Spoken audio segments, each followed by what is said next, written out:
আসসালামু আলাইকুম রহমতুল্লাহি ওয়া বারাকাতুহু। আপনারা কেমন আছেন? আপনারা জানাইবেন কমেন্ট করে। আর এক দুই দিন আপনারা সামনে পেশ করতে পারছি না তেলাওয়াত। আপনারা কমেন্ট করে জানাইবেন যে কি হইল, আপনি জানাই না দেখি, তেলাওয়াত করে শোনাই না দেখি আমরারে। এই কথাটা জানাইবেন সবে ইনশাআল্লাহ, আমরা আশা রাখছি। তো আজকে সূরা জিলজাল তেলাওয়াত করব, কেমন লাগে আপনারা কমেন্ট করে জানাবেন। আর লাইক করবেন, বেশি বেশি শেয়ার করবেন, আর চ্যানেল যেটা আছে এটা সাবস্ক্রাইব করবেন। أعوذ بالله من الشيطان الرجيم. بسم الله الرحمن الرحيم.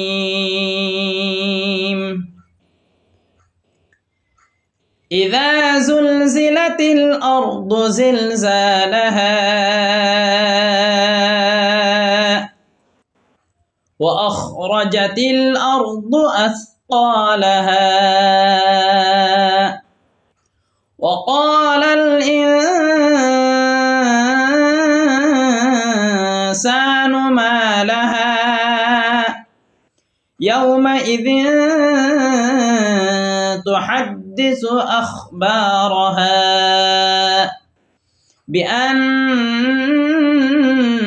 ربك أوحى لها يومئذ يصدر الناس أشتاتا ليروا أعمالهم فمن يعمل مثقال ذرة خيرا يره ومن يعمل مثقال ذرة شرا يره.